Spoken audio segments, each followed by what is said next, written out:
Bonsoir les amis, vous êtes la résistance et vous êtes avec les Gilets jaunes constituants. Ce soir, ce live pour annoncer une victoire tactique des Gilets jaunes, donc de la résistance, dans le combat pour le bien commun. Bonsoir Eliès, bonsoir Thibaut. Bonsoir. Bonsoir. Alors, dites-nous-en un petit peu plus. Alors, on a procédé d'une manière un petit peu différente à nos habitudes. Pour ceux qui connaissent nos lives sur les Gilets jaunes constituants, on a tenu à faire une annonce parce qu'on a ce soir, pour l'ensemble de la résistance française et pour l'ensemble des Gilets jaunes et des gens qui sont encore mobilisés dans la rue ou qui l'étaient il y a 2 ans, une très grande nouvelle, puisque ceux qui nous suivent sur notre page Gilets jaunes constituants savent que nous avons employé le plus gros de notre temps à lutter sur le terrain et à mettre en lumière finalement à mettre en avant la résistance, mais à mettre en lumière l'oligarchie et le fait que la République, la soi-disant res publica, la chose publique, le bien commun n'en était plus un, mais finalement qu'aujourd'hui c'était une affaire de copinage, De réseaux oligarchiques s'appuyant sur des valets serviles. De réseaux cachés, de réseaux obscurs. Absolument, de réseaux qui systématiquement...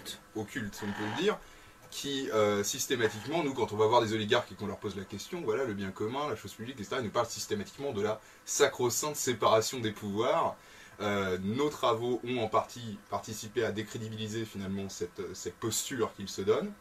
Ce soir, on a une grande nouvelle parce que nous avons un document très intéressant et inédit dans l'histoire récente française que nous allons vous dévoiler, dont nous allons faire la lecture. Alors c'est un document vaste, il fait 74 pages et il va permettre finalement d'illustrer à quel point la res publica, la chose publique, le bien commun, n'est pas au cœur de l'intérêt de l'oligarchie, n'est pas au cœur de l'intérêt de notre élite, de cette élite dominatrice, qui aujourd'hui joue contre le peuple de France et pour ses propres intérêts, et est en train de vendre la France pièce par pièce, bout par bout. Nous avons le document pour le prouver. Donc les Gilets jaunes, nous, on s'est levé contre ce pillage du pays. On s'est levé pour la dignité des travailleurs, pour le respect de nos anciens, des plus faibles, pour l'avenir de nos enfants.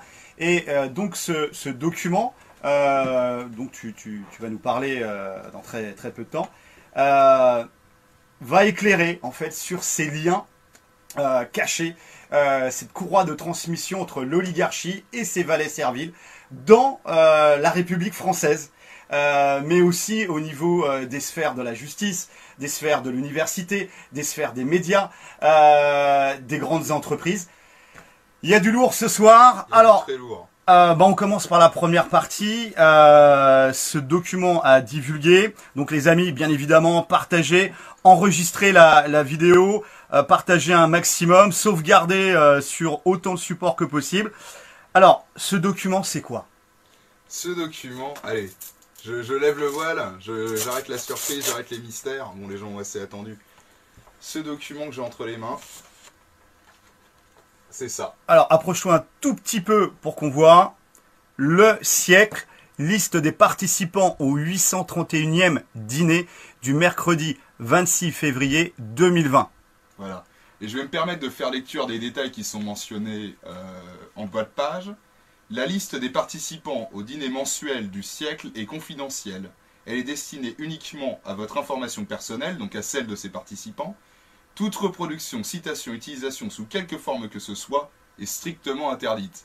Voilà. Alors, interdite par quoi? Le siècle... Oh, interdite par eux, ils ont décidé, c'est comme ça.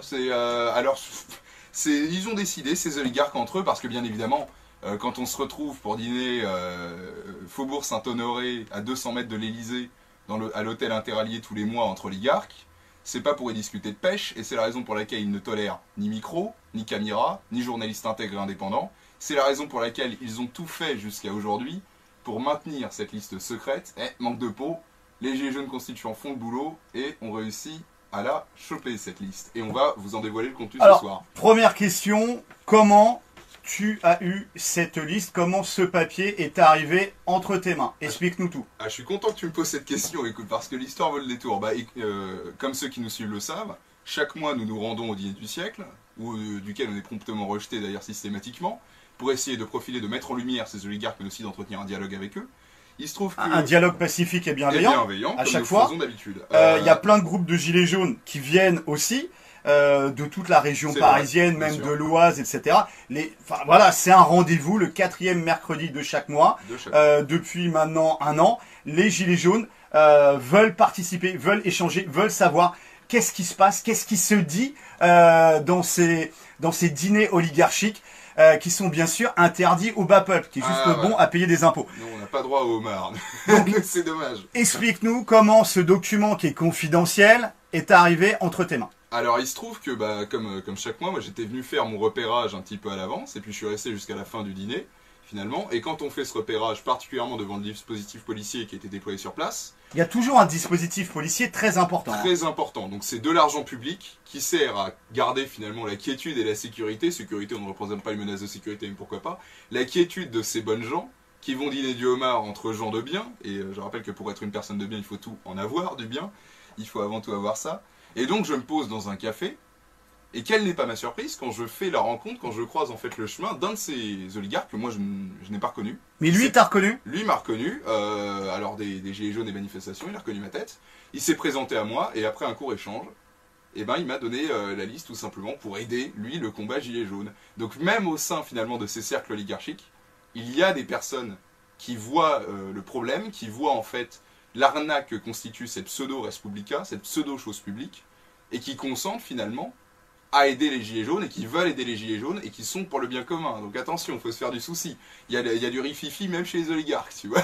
C'est énorme, c'est énorme. Eh ouais. Donc, tu es en train de nous dire que cet oligarque, est-ce que tu as plus d'infos? Il y a un réseau d'oligarques. Comment ça se passe? C'est une personne ou il y en a plusieurs? T'as pas eu plus d'infos? Malheureusement, tu sais, ça s'est passé assez vite. Moi, j'ai quitté les lieux après ça s'est passé assez vite. On n'a pas plus échangé que ça. Lui, il m'a juste donné le document en disant, écoutez, les gilets jaunes constituants, voilà. On a la preuve à travers ce document, et c'est pour ça que lui me l'a donné, j'imagine, de cette arnaque, de l'entre-soi systématique, de l'entre-soi de bonnes gens. Et donc, on va vous le dévoiler ce soir. Ok. Énorme, énorme, énorme, énorme. Alors c'est tout à fait énorme les amis parce que ce document nous pose de manière factuelle l'entre-soi oligarchique qui a été débattu de nombreuses fois, etc.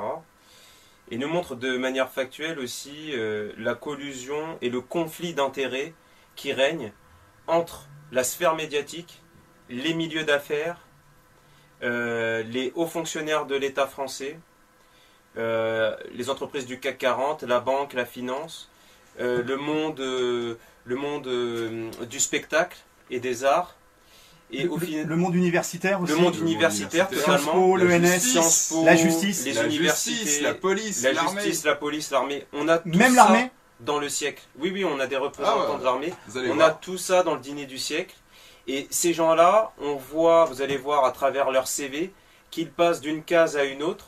Tantôt on est haut fonctionnaire, tantôt on est économiste en chef d'une grande banque internationale, d'une banque d'affaires, tantôt on est PDG d'un grand groupe public ou semi-public, tantôt on est PDG d'une grande multinationale de l'armement par exemple, et voilà. Et au sein de ce dîner du siècle, justement, c'est le moment de se faire son CV, de se montrer, de passer d'une case à une autre. Et monter dans la gamelle. Et de montrer donc son allégeance à l'oligarchie et aux oligarques, et de dire voilà, je suis un bon valet servile, trouvez-moi une gamelle pour me recycler, j'ai un carnet d'adresses, d'accord, parce que j'ai travaillé dans la fonction publique, admettons, donc j'ai un bon carnet d'adresses, je vais pouvoir manger je vais pouvoir manger des marchés publics si jamais je travaille dans une grande boîte, etc., etc. Donc tout ça est exposé en fait dans ce listing. Voilà. Il y a combien de noms dans ce listing? Grosso modo, on est autour de 250-300 noms,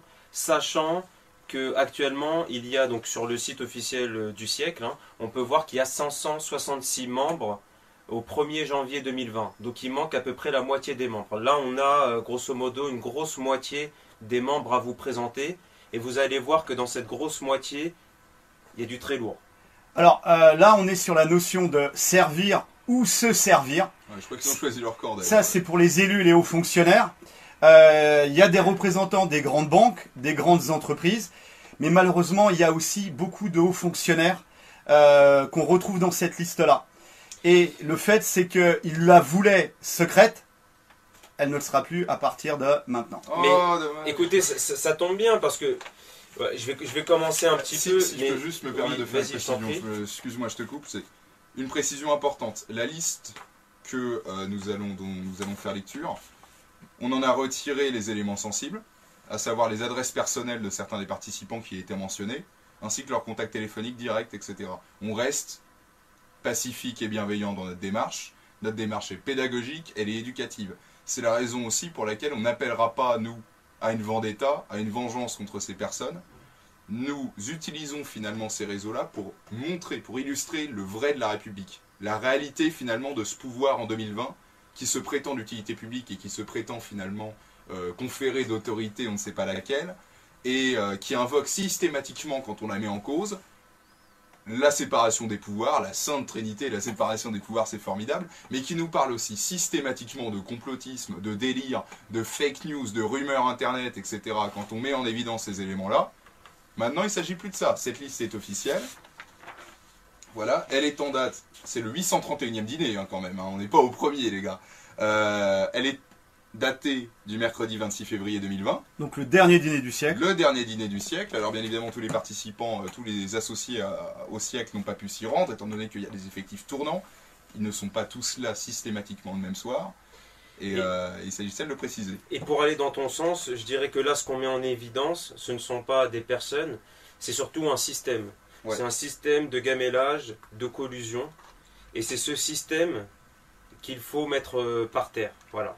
Donc on n'a rien contre les personnes qui vont être nommées dans ce listing-là, bien évidemment. Mais on a quelque chose contre le système qui leur permet de faire ce qu'ils font, bien évidemment. Alors, bon, bah on va y aller. Tu as fait des statistiques un petit peu? Alors j'ai fait un peu de statistiques, mais... Allez, vas-y. Il se trouve que donc dans ce dîner du siècle, moi j'ai noté très rapidement un certain nombre de choses. Bon, les chiffres peuvent être plus importants que ça parce que j'ai pu oublier, parce qu'il y a tellement de choses. Enfin, je vous invite, une fois que le document sera sorti, rendu disponible public à travers un certain nombre de médias partenaires de ce que nous faisons aujourd'hui, nous vous invitons à faire vos propres recherches et à mettre en évidence un certain nombre de choses que nous n'aurions pas vues. Alors, juste, excuse-moi de t'interrompre. Ouais. Cette liste, ce document, est transmis à des médias? Ouais, à l'heure où nous parlons, il est en train d'être transféré à un certain nombre de médias. La technique te fait signe que ça transfère. Là. Ça transfère. Merci la technique. À des médias, on précise quand même. Des médias gilets jaunes, des médias dissidents, des médias dissidents, mais surtout des médias intègres qui eux relaient la vérité, qui sont pas forcément en complaisance avec nous. Alors évidemment on en aura oublié et on s'excuse auprès des gens qui font le boulot de relayer l'information de manière indépendante et intègre et honnête sur le terrain. Il y en a beaucoup les médias en 2020, on a pu en oublier certains. On a sélectionné les principaux, mais on vous filera à la fin de ce live la liste des médias qui ont fait le boulot et qui assureront la diffusion du document dans son intégralité, que vous pourrez aller consulter chez vous, télécharger sur votre PC, bon, avant la descente de police le lendemain. Et retrouver les sénateurs, les députés, les préfets, peut-être de vos régions ou de vos départements. Alors justement, un petit listing très rapidement. Donc nous avons, dans ce 831e dîner du siècle, 8 personnes qui travaillent au Conseil d'État. On a 5 universitaires des principales grandes universités publiques françaises. On a le directeur du CNRS. On a 12 personnes qui travaillent à Sciences Po, profs à Sciences Po notamment. On a le président de l'école alsacienne. On a 2 personnes qui travaillent à l'ENS, 3 à HEC, dont notamment le président de HEC. On a le président de l'ENA et on a aussi un autre professeur qui travaille à l'ENA. Nous avons 35 administrateurs, éditorialistes ou journalistes ou présidents de groupes de médias ou d'instituts de sondage. Nous avons 30 personnes qui travaillent comme administrateurs ou comme économistes ou qui sont même parfois directeurs ou PDG d'une banque ou d'une assurance ou d'un groupe de la finance souvent international. Nous avons représenté donc, des entreprises comme Google, IBM, Eurodisney, SNCF, Twitter, Orange, RATP, Airbus, EDF, Fnac, Darty, L'Oréal, ADP, Valeo, Bolloré, La Poste, Veolia, Thales, Sanofi, Opal Défense, Carrefour, Michelin, Suez, FDJ, Total, Bouygues, Renault, Vinci, Saint-Gobain, Galeries Lafayette, Schneider Electric, Datea, Netgem, Danone, McDonald's. Nous avons des gens qui sont de l'Académie française, nous avons le président de la SACEM, nous avons des gens qui travaillent à l'IFRI, donc l'IFRI est un genre de CFR français. Nous avons la présidente de la CNIL. Nous avons aussi la responsable chargée de la politique monétaire de la BCE, le responsable de la stratégie financement de LREM, le chef du Meurice, le chef du cabinet du ministère des Armées, ancien commandant du Charles de Gaulle, l'ancienne présidente du syndicat de la magistrature, contrôleur général des lieux de privation de liberté, président du cercle de l'Union interalliée, secrétaire général du ministère de l'Intérieur, président du tribunal de grande instance de Paris. Nous avons aussi des gens qui travaillent à la Cour des comptes, au Conseil économique et social, nous avons plusieurs avocats, nous avons 4 députés, 3 sénateurs, des gens qui travaillent dans l'édition, propriétaires de maisons d'édition. Nous avons un inspecteur général des finances, l'économiste en chef de l'OCDE. Nous avons des préfets, directeurs de cabinet du ministère de l'Intérieur, chargés de la lutte contre le terrorisme, directeur de cabinet du ministère des Affaires étrangères, préfet chargé de l'inspection générale de l'administration, inspecteur général des finances. Voilà. C'est à peu près voilà, tout ce que j'ai pu noter comme ça en gros. Il y a encore d'autres choses. Et voilà, donc vous voyez que c'est du lourd. Voilà, on a toute l'administration publique, on a le CAC 40, on a les banques internationales, les banques d'affaires. En banque d'affaires, nous avons JP Morgan, Edmond de Rothschild, Goldman Sachs. Nous avons aussi la banque Lazare. Nous avons l'ensemble des banques quasiment françaises, Société Générale, Crédit Agricole, Caisse des dépôts et consignations. Voilà. Donc après, on peut rentrer un peu plus dans le détail, notamment en parlant de certaines personnalités qui sont tout à fait intéressantes. Madame Valla, donc directrice de la politique monétaire de la BCE et aussi administratrice du Théâtre du Châtelet. Ah, voilà. C'est bien, ça fait une niche, c'est pas mal. Nous avons Monsieur Tron, directeur général de la SACEM, président du Fonds culturel franco-américain. Nous avons Madame Veil, présidente de Radio France. La fameuse indépendance des médias. La fameuse indépendance des médias. On aime bien. Donc voilà. Madame Veil, donc, présidente de Radio France, dîne tous les derniers mercredis. En tout cas, ce mercredi-là a dîné au siècle avec l'ensemble des représentants de grands groupes français, des députés, des sénateurs, des membres du affaires. gouvernement. Vous allez voir, en tant que membre du gouvernement et ancien député et sénateur, on a des choses intéressantes. Par exemple, on a du lourd. On a Xavier Darcos, on a Jean-François Copé, on a Delphine Ernotte aussi, PDG de France Télévisions. 400 000 € par an, brut, de salaire. Ah, ça fait du bon homard. Mais 400 000 balles, tu le payes du bon homard. Et du coup, tu peux avec nos impôts, avec la redevance, hein, bien sûr. On a la présidente de la CNIL. C'est le Conseil national informatique et liberté. C'est quoi en termes de liberté. On a aussi des GAFAM, hein, je l'ai précisé, mais Google, Twitter, et n'est pas sur la liste le président de Facebook, mais le président de Facebook, on l'avait vu il y a 2 dîners du siècle. Donc on peut laisser supposer qu'il y a une large représentation des GAFAM au dîner du siècle. Bon, c'est du complotisme, non, il allait chercher des chouquettes. C'est dans le quartier. On a des choses, donc au niveau des médias, on a quasiment l'ensemble des grands médias mainstream qui sont représentés. Hein. On a des éditorialistes du Figaro, du Monde, de l'Express, du Point. On a la présidente d'Arte France aussi. Voilà. Si je dis pas de bêtises, il s'avère que même le président officialisé, en tout cas du dîner du siècle, n'est autre que monsieur Olivier Duhamel, qui vient nous faire des grandes leçons d'économie dans sa chronique sur LCI. Voilà, président de la Fondation nationale des sciences politiques, professeur émérite des universités Sciences Po Paris. Bon, le CV est long. Alors il a des revues aussi. Il est aux éditions Dallos. Voilà, il est aussi éditeur, ce monsieur. Donc c'est des gens quand même qui ont. Moi je comprends qu'ils aient un tel salaire, que ce soit si bien rémunéré, parce que quand on a 15 fonctions officielles, et qu'on les présente bien évidemment, et très soucieux de chacune d'entre elles, ça fait un sacré CV, ça fait un sacré emploi du temps. Donc Olivier Duhamel, chroniqueur LCI, journaliste, voilà, d'utilité publique, hein, mais bon, ça on s'amuse plus à le rappeler, dîne avec des politiques, avec des membres du gouvernement. Totalement. Génial. On a Monsieur Sichel, directeur adjoint de la Caisse des dépôts. Et travaille aussi à la Banque des territoires. Et il est également, je crois, membre fondateur du Digital New Deal Foundation. Ah. On a aussi Monsieur Romanet, PDG de Aéroport de Paris. Et également administrateur de la Fondation pour l'Islam de France. Fondation qui a dans ses soutiens Aéroport de Paris. Ah. Et donc, Aéroport de Paris, le PDG d'Aéroport de Paris, l'administrateur. Il dîne au siècle. Il dîne au siècle, et donc il dîne au siècle avec des représentants de Goldman Sachs et de la Banque Lazare. C'est ça. Ceux qui vont participer à vendre ADP. Ouais. Voilà. Mais on va trop loin, c'est du complotisme ça. C'est complot.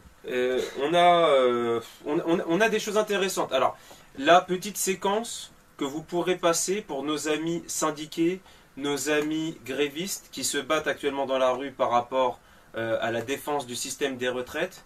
Là, au dîner du siècle, nous avons donc Monsieur Mailly, ancien secrétaire général de Force ouvrière.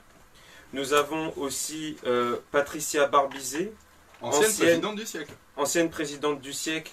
Et c'était l'ancienne présidente de la CFDT que je voulais dire. Nicole Notat. Qui était Nicole Notat, voilà. Elle dîne encore au siècle, Madame Notat. Oh. Nous avons aussi quelque chose de très très intéressant. Alors attendez, il faut que je le trouve. Voilà, je crois que c'est Madame Lemery qui est présidente du conseil de surveillance pour le fonds des retraites. Voilà. Oh. Ah, comme c'est donc, bizarre. Présidente du fonds de surveillance du conseil de surveillance du fonds des retraites, et tu dînes avec le PDG d'AXA, le PDG de Allianz. Tous ceux qui vont profiter finalement de la capitalisation des retraites. Voilà. Tu complotes. Voilà. Arrête tout de suite. C'est du complot. Ouais, très bien. On a l'économiste en chef de Rothschild, Edmond de Rothschild, qui est actuellement prof à Sciences Po. Était un ancien membre du Haut Conseil des finances publiques. Voilà. Ancien membre du Conseil des finances publiques, et puis après tu deviens économiste chez Rothschild, et voilà. Oh. Et puis après tu es prof à Sciences Po, tu vas expliquer aux gens ce que c'est que voilà, le bien commun. Tu peux venir de Rothschild être président maintenant, alors tout donc, est possible. Voilà. Juste pour simplifier, là il y a des grandes banques d'affaires spécialisées dans les fusions-acquisitions, qui dînent dans un entre-soi oligarchique, avec des responsables de l'administration française qui privatisent des entreprises publiques, et tout ça sans aucun contrôle citoyen, en toute opacité, pas de RIC, rien du tout. Rien du tout. On pille le pays entre soi. Et on est très content, et en plus de ça, on a la police française et la gendarmerie française pour nous protéger. Sur des fonds publics. Alors je tiens juste pour finir la séquence avec nos amis syndiqués et nos amis grévistes, que nous avons aussi le PDG de la SNCF, Farandou, je ne sais plus si c'est une femme, c'est peut-être une femme d'ailleurs, et on a aussi également le PDG de la RATP, Guy Youard, qui sont en train de préparer la privatisation et la vente à la découpe du service public, avec leurs amis banquiers, autour d'une langouste et du caviar. On a par exemple Philippi, associé gérant à la banque Lazare, à la banque d'affaires Lazare. Voilà, on a... qu'est-ce qu'on a? Ah oui, aussi on a quelqu'un qui est Monsieur Forge, président du conseil de surveillance de Spread Research, qui est une agence de notation.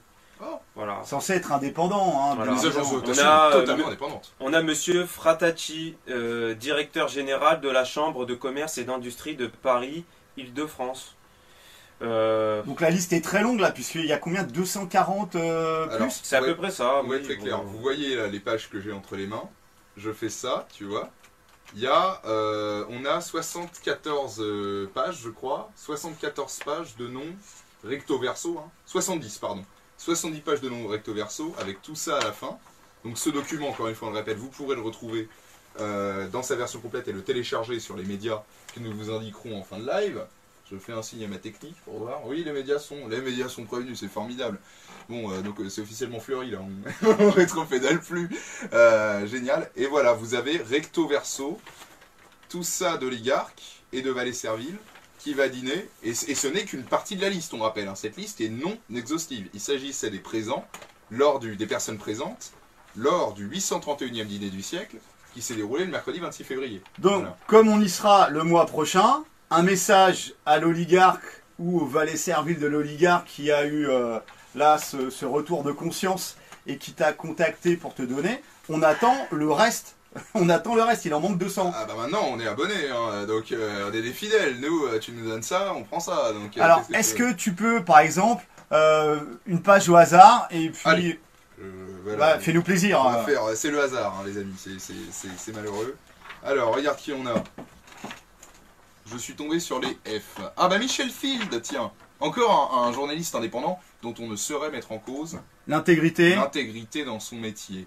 Donc directeur à France Télévisions, en charge de la culture et du spectacle vivant. En termes de spectacle, on est dans le vrai. Co-responsable du label culturel Culture Prime. Voilà, donc t'as le CV du gars en plus, c'est ça? Mais ils se mettent leur CV comme ça. Donc t'as la photo, t'as le CV. Là vous avez une présentation type avec finalement le CV complet. Ou pardon pour nos amis à la caméra. Voilà. Vous avez une présentation type avec. Voilà, il faut mettre un joli, la photo, une jolie tête, nom, prénom, le CV, et puis comment le contacter. Alors évidemment, là, c'est pas des adresses personnelles, c'est des adresses de bureau. Mais le pire, c'est qu'il y en a. Et donc on a été forcé, si vous voulez, de mettre un petit coup de Tipex dessus pour éviter voilà, toute problématique. La garde à vue immédiate et prolongée. Pour éviter la garde à vue, mais attention, hein, je répète, on est bien dans une démarche bienveillante et pacifiste. Quoique chiant. Bah, eux n'hésitent pas de leur côté, tu vois. Bah ouais, mais on est un peu chiant. Ils pillent le pays, donc voilà. Au minimum, on peut être chiant, quoi. Et puis quand il s'agit de révéler l'adresse et la vie privée de certains camarades gilets jaunes, c'est pas les derniers. Donc on a une courtoisie à leur égard que eux n'ont pas à notre égard. Mais encore une fois, nous ne dînons pas tous les derniers mercredis du mois avec des juges, avec des représentants au barreau de Paris, des Monsieur Noël, voilà, président du tribunal de grande instance de Paris. En toute indépendance. Donc voilà. Après, voulez-vous questionner pourquoi les gilets jaunes ont été si durement frappés par la justice? Bah, c'est simple. C'est-à-dire que les mecs du cabinet du ministère de l'Intérieur qui travaillent avec Monsieur Castaner, eh ben, dînent avec le président du tribunal de grande instance de Paris. Oh. Donc la police et la justice. L'exécutif et la justice. Mais c'est normal d'avoir la séparation des pouvoirs comme ça? Bah là, il n'y a pas de séparation. Là. C'est la fameuse séparation. Tu dînes à la même table. Donc, puis comme nous l'avait dit un oligarque qui sortait un soir du siècle, mais ma foi, enfin, il est tout à fait normal qu'on se retrouve pour discuter entre amis. On y parle quoi? Chasse et pêche et golf pas, certainement, oui. Bah certainement, oui, si ces gens-là tiennent à venir à ces dîners et ils sont introduits par la validation de 2 personnes à travers un processus quand même assez mystérieux. Alors, comment ça marche? Alors, j'ai juste aussi... Là, j'ai révélé quand même un petit conflit d'intérêts qui est totalement croustillant, les amis. Ah, vas-y, fais-nous plaisir. Alors, je vais vous faire plaisir. Nous avons ici même le président du conseil de surveillance du fonds grec chargé des participations et des privatisations. Il s'appelle Monsieur Le Pape. Voilà. Donc, Monsieur Le Pape, qui est président du conseil qui est chargé, en gros, grosso modo, de découper la Grèce en morceaux et de le vendre à des prédateurs financiers. Donc il dîne avec par exemple le président de... Alors, JP Morgan... Attendez. C'est énorme. Le président de JP Morgan... Oh là là, voilà. Monsieur Courbon, PDG de JP Morgan France, Benelux, Espagne, Italie et Grèce. Oh, ça alors. Fantastique. Le hasard fait bien les choses. JP Morgan, une banque d'affaires, pour préciser, voilà. Bon, donc, tout là, ça, on le subodorait un petit peu, on sentait, mais là, on a les preuves. J'en ai aussi un croustillant. Monsieur Derez, qui est PDG de GMF, la MAF et MMA. En même temps. En même temps. Putain, il est fort le mec. Hein. Et en même temps, au sein de ce truc, respect, on a Monsieur Bros, je crois, qui est membre du collège de l'autorité de la concurrence. Voilà, donc on a le mec du... Enfin, tu vois, t'es membre au collège d'autorité de la concurrence et tu vois, c'est... Un petit problème. Il n'y a plus rien à foutre. Thibaut, est-ce qu'on peut est-ce que tu peux nous lire d'une page au hasard c'est vrai. quelques CV, quelques... Chose promise, chose due. J'en cherchais une bonne, là. Parce qu'il y en a des bonnes. En réalité, on tombe sur des CV assez croustillants. Alors, est-ce qu'on a le lobby pharmaceutique, les collègues demandent? Totalement. Bon, on a Sanofi, et puis on a des noms aussi. Big Pharma, j'avais commencé à noter, mais j'ai pas eu le temps. Mais vous allez chercher, les amis. Dès que cette liste-là, elle est rendue disponible, vous allez faire le travail aussi. On a PW Advisor, qui fait partie de l'industrie pharmaceutique. Et on a bien sûr Sanofi, voilà. Entre autres choses. Sanofi. Comme par hasard, on les retrouve partout, ils sont très bons, ils savent se placer. Les mecs. Alors, fais-nous vas-y, une petite lecture. Je te fais une petite lecture, là j'ai pris au hasard, j'ai pris au pif la 31, tu vois. Alors, on a en premier, en haut de cette page, Monsieur Stéphane Fratacci. Je sais pas, Fratassi, je le dirai à la française, Fratacci. Fratacci en tout bien tout honneur. Directeur général de la Chambre de commerce et d'industrie Paris-Île-de-France, très bien, ancien directeur du cabinet du ministre d'État, sous le gouvernement Gérard Collomb, en toute indépendance bien sûr, on ne saurait remettre en cause l'indépendance de ce monsieur, conseiller d'État, ancien de l'ENA, diplômé d'HEC, voilà, qui va dîner avec le président directeur général de Veolia, voilà, bon, coprésident du comité stratégique franco-colombien, bon, ça fait une chaire, on n'a pas très bien compris, mais bon, c'est une gamelle, hein, c'est une gamelle comme une autre, hein, moi je prends. Hein. Il a fait ses vacances une fois là-bas, il a trouvé que le café était cool, peut-être autre chose qui était cool, mais bon, c'est... Ouais. Cela ne soyez pas regarde pas. Cela ne nous regarde pas. Président de l'Institut de l'entreprise, membre du conseil artistique des musées nationaux, ingénieur des ponts et chaussées. Le mec, il fait le café. Hein. Docteur en sciences et techniques de l'environnement, ancien élève de l'école polytechnique. Bien évidemment, hein, on ne saurait remettre en cause le mérite de ces gens-là. Monsieur Anthony Gardner. Alors, Anthony Gardner, il n'est pas français. Il est Senior Counsel Sidley Austin LLP, je sais pas ce que c'est. Et Senior Advisor Brunswick Group. Je le fais avec l'accent, t'as vu? Donc c'est un américain, un anglais? C'est un américain. Ah, mais j'ai trouvé en fait. Ambassadeur des États-Unis auprès de l'Union Européenne entre 2014 et 2017. Voilà. En toute indépendance, bien sûr. Toujours. Et voilà, il vient de Harvard, Relations internationales à Oxford, Columbia. Putain, le mec a... Ça sent la CIA, ça, les gars. Ça sent la CIA. Tu veux rester dans les léger, j'en ai un à te filer. Vas-y, cherche à Grange. Allez, je cherche dans mes papiers que j'ai foutu en bordel, évidemment. Grange, G-R-A-N-G-E. Parleras-tu de ce monsieur? Oui, c'est ça. Oh, il a une bête tête. J'aime bien sa tête. Alors, président exécutif de la société Armelade, conseil et services aux entreprises. C'est bien. Président de l'école alsacienne, Pardon, je vais essayer de pas rigoler. Alors, et monsieur Granger, donc, Granger-Cabane, et réviseur de la déontologie publicitaire, autorité de régulation professionnelle de la publicité, ARPP. En déontologie, il s'y connaît le mec. Il est très très bon. Administrateur et ancien président de la FEBEA, Fédération des entreprises de la beauté, président d'honneur de la Confédération française des métiers d'art, donc on a un artiste, c'est bien, médiateur et arbitre agréé de la Chambre du commerce, multicasquette hein, le gars, cofondateur et président d'honneur d'Admical, mécénat, ok. Administrateur de la fondation SNCF, responsable de conseil carrière de l'association des anciens élèves de l'ENA. Ah c'est bien, c'est comme copain d'avant, c'est au niveau oligarchique. Maître des requêtes honoraires au Conseil d'État et ancien élève de l'ENA. Maître honoraire des requêtes... Non, pardon. Maître des requêtes honoraires au Conseil d'État. Il y a beaucoup d'honoraires, j'ai vu beaucoup de présidents honoraires. Maire honoraire aussi, j'ai vu, je ne sais pas ce que c'est. Ça, c'est des fromages. C'est l'honneur. Ça, c'est pour récompenser des services rendus. C'est du copinage, c'est du réseau. Tu as le salaire, mais en vérité, tu n'y es pas... C'est comme des jetons de présence, en fait. Et ça, c'est 3 000, 4 000, 5 000, 6 000, 10 000 euros par mois en plus. Ah, on en a un sacré. Je commence. Ah, fais-moi plaisir. Les collègues demandent s'il y a des gars de l'armée aussi. Bah justement, on y vient les amis, mes chers camarades, nous avons monsieur Abrial. Abrial, ça serait bien que tu nous le trouves, comme ça on va faire tout le dossier. On fait Abrial, tout le bottin là, tout le bottin.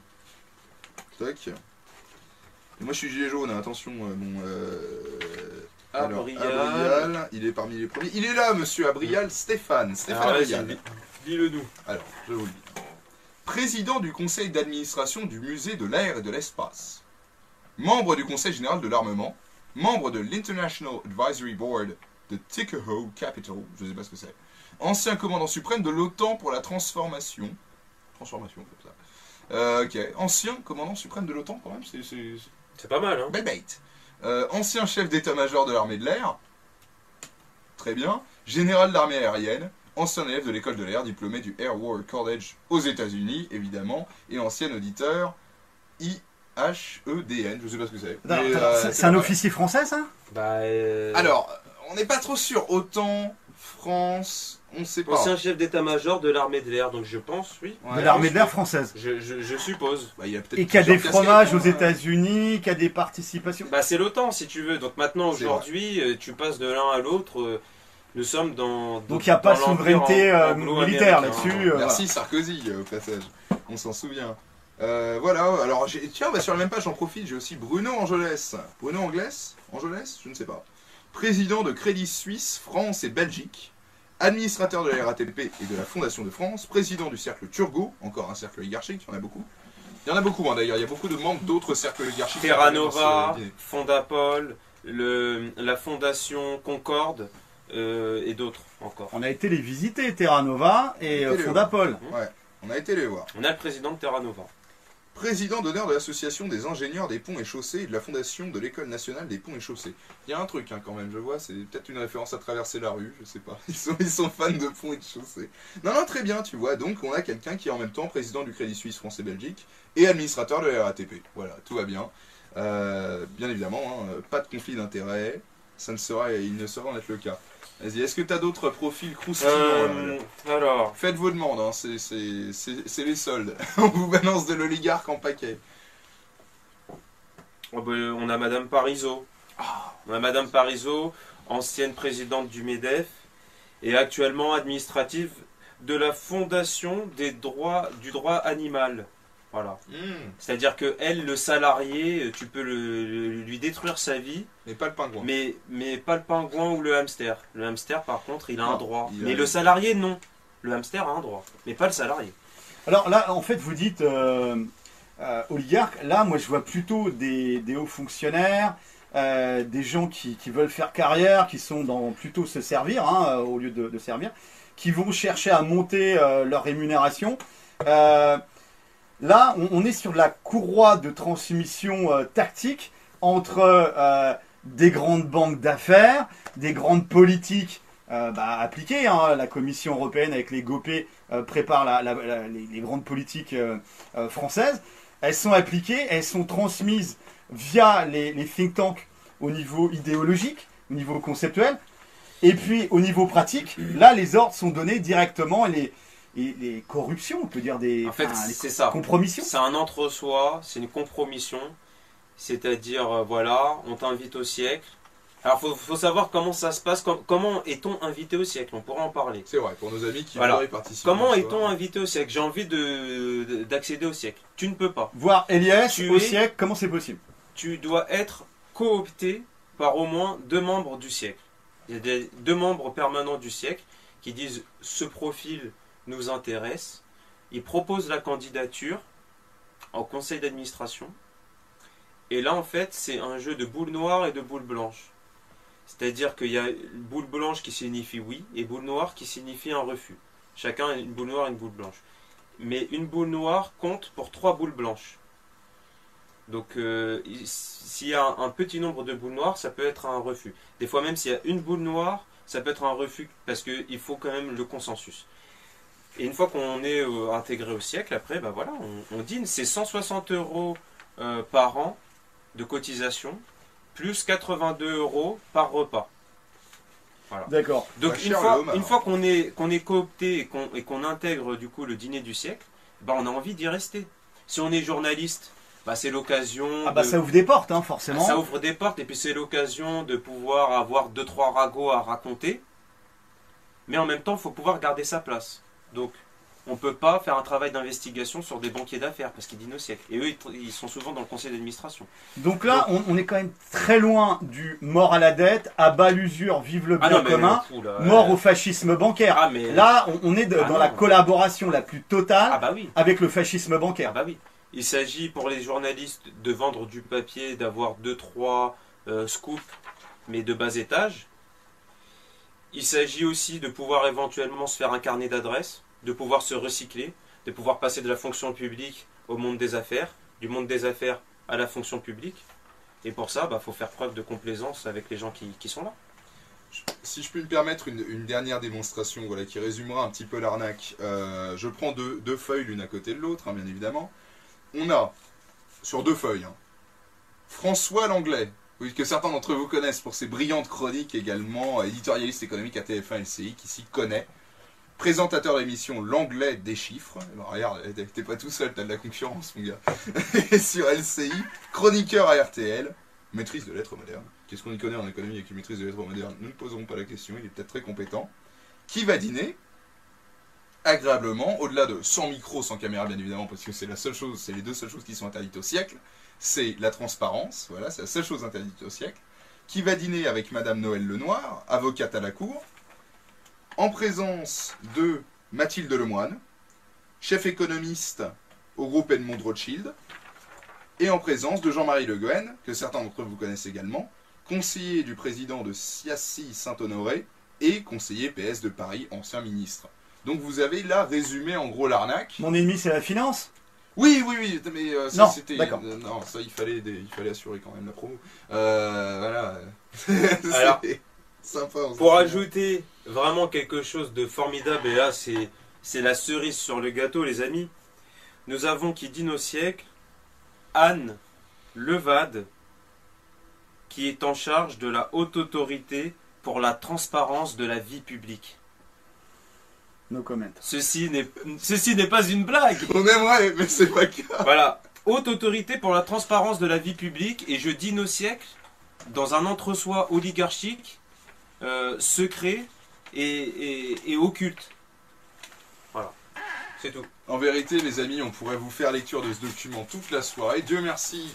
On vous demande aussi d'être un petit peu actif. Si le sujet vous intéresse et que vous avez envie de voir des têtes que vous connaissez, de voir des bonnes têtes d'oligarques et de vous renseigner peut-être sur la recette du succès, et confirmer finalement, comme on l'a fait via ce document, l'arnaque que constitue en 2020 la Macronie en nous vendant systématiquement sa res publica, sa chose publique, sa transparence, sa bienfaisance, le fait qu'elle gouverne pour la France, etc. Est-ce qu'elle vend en réalité? Est-ce qu'elle dénonce de notre part comme étant des théories du complot? Vous avez là la preuve, s'il en fallait une seule, que nous avions raison depuis le début, et bien évidemment, vous avez tous les documents pour le prouver. Ces documents, ils sont trouvables dans une liste des médias qu'on va peut-être pouvoir donner. Je m'adresse à la technique. Est-ce qu'on a des retours sur les médias? Tout est parti. Tout est parti, formidable. Est-ce qu'on sait qui a publié actuellement? Vous pouvez suivre, écoutez, sur déjà les pages Gilets jaunes que vous connaissez, je parle de la quotidienne, je parle de GJOPSP, évidemment. Il y a des noms qui m'échappent, on a partagé à quoi? Aux médias pour tous, puisque je suis directement intéressé, si tu veux. Il n'y a pas de raison que ce soit les seuls à faire de l'entre-soi, alors je partage les scoops. On a partagé à qui d'autre? RT, Putsch, Vécu aussi. Nos amis de Vécu, nos camarades de Vécu. Camarades Gilets jaunes, Putsch évidemment, on l'a dit, Russia Today, Sputnik, dont on espère qu'ils vont faire le boulot. On n'a pas encore le retour pour savoir s'ils sont déjà publiés, donc les amis sur le live, vous pouvez peut-être nous renseigner. Sur les médiatiques peut-être aussi? Sur les Gilets jaunes médiatiques. Jérôme Rodriguez. Ah oui, c'est vrai, on a notre camarade Jérôme Rodriguez, qu'on salue, qui s'assure, enfin qui en tout cas normalement à qui j'ai fait suivre le live, et qui s'assurera, je l'espère en tout cas de sa part, s'il veut s'attirer un peu plus de problèmes, le pauvre en a déjà beaucoup, sur de la diffusion du lit document. En tout cas, vous n'aurez pas de difficulté, ça va circuler sur internet. Vous aussi, prenez l'initiative. Quand vous avez téléchargé ce document, n'hésitez pas à le partager aussi en ligne, à un maximum de personnes. On a nos amis de la Dalle du Peuple aussi, je crois, Maximus Le Clément. C'est vrai, en tout cas, il est facilement trouvable désormais sur internet. Il se répand, on l'espère, comme une traînée de poudre, et on espère le retrouver dans toutes les chaumières qui s'intéressent un petit peu aux thématiques de l'oligarchie. 70 pages de bonheur, avec, à la fin, je le répète quand même, on a une page de fond avec... Alors cette page de fond, on va pouvoir en parler parce elle est bien. Alors c'est ce qu'on avait vu dans le métro, c'est ça, voilà. Sur la personne avec qui on parlait. Ouais. En fait, on a le détail du conseil d'administration, donc le président, les vice-présidents, le trésorier, toujours avec... Par exemple, dans les vice-présidents, on a Mathilde Lemoine, Chief Economist, Edmond de Rothschild Group, administrateur de Carrefour, CMA, CGM, Dassault Aviation et l'École normale supérieure, ancien membre du Haut Conseil des finances publiques, professeur d'économie à Sciences Po Paris. Il doit avoir des journées chargées, lui. Voilà. Je ne vais pas vous faire toute la liste, mais on a aussi, ce qui est vachement intéressant, c'est les anciens secrétaires généraux, les anciens présidents du conseil d'administration et les anciens membres du conseil d'administration. Et en ancien membre du conseil d'administration, nous avons notre ami Jacques Attali. Oh, bravo. Mais nous avons aussi Martine Aubry, Alexandre Bompard. Martine Aubry. Martine Aubry, Martine Aubry, tu sais... Du PS. Oui, socialiste, convaincu. Bertrand Collomb, Xavier Darcos, hein, Richard Descoings. Richard Descoings, l'ancien directeur de Sciences Po, était membre du conseil d'administration du siècle. Donc après, quand ces gens vont nous faire des leçons de morale... Non, mais tu te souviens, Richard Descoings, le complotisme, tout est complot, tout est conjuration. Oui, enfin, il a mal fini dans une chambre d'hôtel sordide à New York. Jean-Pierre Jouillet. Il conservera son honneur. Jean-Pierre Jouillet est un ancien membre du conseil d'administration. Et puis Nicole Notat, de la CFDT. Nicole Notat, elle est l'ancienne présidente. Elle est l'ancienne présidente. Alors attendez, je crois que j'ai un autre nom qui L'indépendance de On la a CFDT. Lionel Zinsou. Lionel Zinsou qui est actuellement président de Terra Nova si je ne m'abuse. Financé à 30% par des subventions publiques. Oui. Nous avons aussi Guillaume Pépi, ancien président de la SNCF. Alain Minck, que nous connaissons bien. Ouais, voilà, grosso modo. Et puis il y a bien d'autres noms, on n'a des pas amis Benalla, que vous aurez non. plaisir à lire. Des collègues nous demandent s'il y a Benalla. Non, pas Benalla, pas dans la liste en tout cas qu'on a. Chacun son poste. Hein. Benalla, il est affecté à d'autres tâches, je crois. Voilà. Voilà les amis, donc en tout cas, le document va sortir là incessamment sous peu sur les médias. Je ne sais pas si vous avez un retour, si vous avez vu publier. En tout cas, nous-mêmes, nous publierons aussi ce lien pour qu'il y ait la plus large diffusion de ce document, qu'il soit accessible aux gilets jaunes et à l'ensemble des Français qui ont quand même un droit de regard sur ce qui se passe dans les arrière-cours de la République. Donc dans la République des copains et des coquins, hein, toutes les prises d'intérêt croisées, etc. Bah écoutez, c'est une belle victoire pour notre combat, le combat des Gilets jaunes, le combat de la résistance, le combat pour le bien commun, sachant qu'il n'y a que deux côtés à une barricade. D'un côté, on a l'oligarchie et ses valets serviles, donc là je pense qu'on a une belle brochette déjà, et puis de l'autre côté on a le peuple, qu'on a toujours essayé de diviser entre droite, gauche, etc. Maintenant ça ne marche plus, il n'y a plus que les idiots utiles qui y croient encore. Donc dans ce combat, mort à la dette, à bas l'usure, vive le bien commun, à bas le fascisme bancaire. Aouh Aouh Ah ouh. Mon